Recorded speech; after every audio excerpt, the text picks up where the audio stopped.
இன்றைக்கு நம்முடைய அண்ணன் முத்தரசன் அவர்கள் நடித்துள்ள திரைப்படத்தினுடைய ட்ரெய்லர் லான்ச் நிகழ்ச்சி, ஆடியோ லான்ச் நிகழ்ச்சியில் கலந்து கொண்டு உங்களை எல்லாம் சந்திப்பதில் மிகுந்த மகிழ்ச்சி அடைகின்றேன்.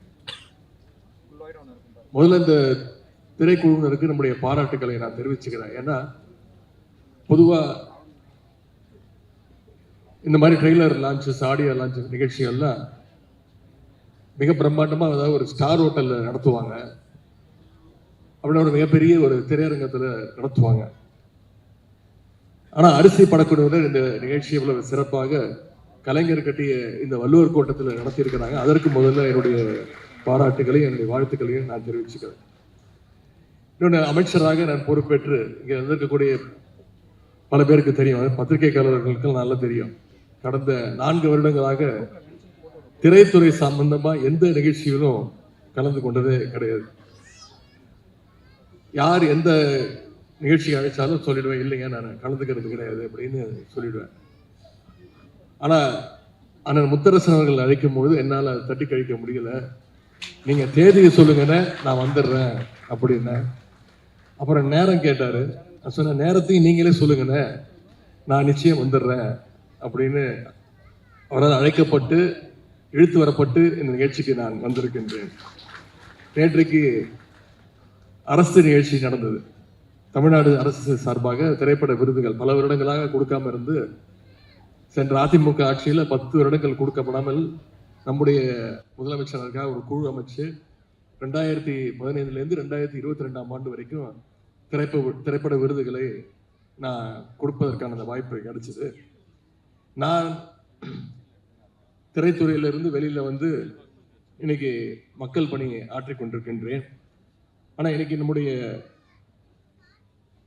அண்ணன் இந்திய கம்யூனிஸ்ட் கட்சியினுடைய மூத்த தலைவர் அண்ணன் முத்தரசன் அவர்கள் இன்னைக்கு மக்கள் பணியிலிருந்து சினிமாவுக்கு என்ட்ரி கொடுத்திருக்கிறார். சினிமா துறைக்கு வந்திருந்தாலும், இந்த படம் எவ்வளவு பெரிய வெற்றியை பெற்றாலும் நிச்சயம் மக்கள் பணிதான் அவருக்கு முதல்ல இம்பார்ட்டன்ஸ் கொடுப்பாரு. அதுல யாருக்கும் எந்த சந்தேகம் வேண்டாம். அவர் சினிமாவோட உச்சத்துக்கு போனாலும், கெரியருடைய உச்சத்துக்கு போனாலும், அவர் எப்பவுமே விரும்புவது மக்களோடு மக்களாக இருப்பது என்பதை தமிழ்நாட்டு மக்கள் அனைவருக்கும் நன்றாக தெரியும். அரசியலிருந்து சினிமாவுக்கு வந்திருக்கக்கூடிய அண்ணன் முத்தரசன் அவர்களுக்கு, நானும் சில காலம் திரைத்துறையில இருந்தவன், முன்னாள் திரைத்துறையில இருந்தவன் அப்படிங்கிற வகையில என்னுடைய வாழ்த்துக்களை நான் தெரிவித்துக் கொள்கின்றேன். மக்களுக்காக பல ஆண்டுகள் களப்போராளியாக உழைத்தவர் தான் அண்ணன் முத்தரசன் அவர்கள். இப்ப திரையிலும் மக்களுடைய உரிமைகளை, அந்த உரிமையோடு பேச வந்திருக்கின்றார். அதுவும் இந்த படத்துல குறிப்பா சிறப்பாக விவசாயியாக அவர் நடித்திருக்கின்றார். அவர் அந்த போஸ்டர், இந்த ட்ரெய்லர், பாடல்களை எல்லாம் பார்க்கும் பொழுது இயல்பிலேயே ஒரு விவசாயிங்கிறதுனால விவசாயியாக நடித்திருக்கிறார் என்று சொல்வதை விட ஒரு விவசாயியாக அவர் வாழ்ந்திருக்கிறார் என்று சொன்னால் அது நிச்சயம் அது உங்களால் ஏற்றுக்கொள்ள முடியும். ஆனால் முத்தரசன் மட்டுமல்ல, இங்கே அண்ணன் சமுத்திரக்கனி அவர்களும் கம்யூனிஸ்ட் கொள்கைகளை உணர்ந்தவர், அதை தொடர்ந்து பேசக்கூடியவர். விவசாயிகளுடைய உரிமைக்காக கம்யூனிஸ்டுகள் களத்தில் இறங்கினா நிச்சயம் அதில் எப்பவுமே வெற்றி பெற்றிருக்கிறாங்க. இந்த முறையும் வெற்றி பெறுவாங்க. இந்த படமும் அதே போல நிச்சயமாக ஒரு வெற்றி படமாக அமையும். இந்த படத்தினுடைய தலைப்பு அரிசி உயிரின் மறுபெயர் அப்படின்னு வச்சிருக்கிறாங்க. இந்த அரிசிக்காக ஒரு காலத்துல மக்கள் எவ்வளவு கஷ்டப்பட்டாங்க. பண்ணையாளர்கிட்ட வாழ்க்கை முழுக்க அடிமையெல்லாம் இருந்தாங்க. காலமெல்லாம் வயல்லையே வேலை பார்த்தாலும் அவங்களுக்கு ஒரு நேர சாப்பாட்டுக்கு கூட வழி இல்லாம இருந்துச்சு. அப்படிப்பட்ட விவசாய தொழிலாளருடைய உரிமைக்காக களத்துல இறங்கி கம்யூனிஸ்டுகள் இதுவரைக்கும் எத்தனையோ போராட்டங்களை நடத்தி இருக்கிறாங்க. அதுல வெற்றியும் கண்டிருக்கிறாங்க. அதனால டாக்டர் கலைஞர் அவர்கள் அடிக்கடி சொல்வார், நான் மட்டும் தந்தை பெரியார் அவர்களையும் அண்ணாவையும் என்னுடைய வாழ்க்கையில நான் சந்திக்காம இருந்ததுன்னா நானும் ஒரு கம்யூனிஸ்ட் தொழிலாக மாறியிருப்பேன் அப்படின்னு கலைஞர் அடிக்கடி சொல்வார். அப்படிப்பட்ட கலைஞர் அவர்கள் தான் 1969 ஆட்சிக்கு பொறுப்பு வந்ததுக்கு பிறகு ஏழை எளிய மக்களுக்கு அரிசி கிடைப்பதற்கான எல்லா வழிகளையும் செஞ்சு கொடுத்தார். ஒருபடி அரிசிக்காக யாரும் இன்னொருத்தர் வீட்டு வாசல்ல போய் காத்து நிற்க கூடாதுன்னு அந்த நிலைமையை தமிழ்நாட்டில் ஏற்படுத்தியவர் டாக்டர் கலைஞர் அவர்கள். இன்னும் சொல்லணும்னா 2006 சட்டமன்ற தேர்தல் பொழுது கலைஞர் அவர்கள் ஒரு தேர்தல் வாக்குறுதி கொடுத்தார். 2 ரூபாய்க்கு 1 கிலோன்னு முதல்ல அறிவிச்சவர் அவர் தான். அது அந்த காலத்தில் மக்கள்கிட்ட மிகப்பெரிய ஒரு வரவேற்பை பெற்றுச்சு. ஏன்னா அந்த காலத்துல பல குடும்பங்களுக்கு அரிசி சோறுங்கிறது மிகப்பெரிய ஒரு கனவாக இருந்துச்சு. அந்த கனவை நினைவாக்கியவர் டாக்டர் கலைஞர் அவர்கள். பின்னாடி அந்த 2 ரூபாயை 1 ரூபாயாவும் அவர் குறைச்சாரு. அதோட அடுத்த கட்டமாக தான் இன்னைக்கு விலையில்லா அரிசியும் வந்திருக்கு. மக்களுடைய அடிப்படை தேவையான இந்த அரிசி பிரச்சனையை போக்கியவர் டாக்டர் கலைஞர் அவர்கள். எனவே அந்த வகையில விவசாயிகள் உரிமைக்கான இந்த படம் நிச்சயம் வெல்லும் அப்படின்ற அந்த நம்பிக்கை எனக்கு இருக்கின்றது. அண்ணன் முத்தரசன் அவருடைய அரசியல் களப்பணியும் அதே போல கலைப்பணியும் மேன்மேலும் சிறக்கட்டும்னு உங்க அனைவரும் சார்பாக நான் வாழ்த்துகின்றேன். இந்த திரைப்படத்துடைய தயாரிப்பாளர்கள், கலைஞர்கள், இயக்குனர், தொழில்நுட்ப கலைஞர்கள் அனைவருக்கும் நம்முடைய அனைவரின் சார்பாக என்னுடைய வாழ்த்துக்களை கூறி இந்த சிறப்பான வாய்ப்பை ஏற்படுத்தி கொடுத்த அண்ணன் முத்தரசன் அவர்களுக்கு என்னுடைய நன்றியை தெரிவித்து விடைபெறுகின்றேன்.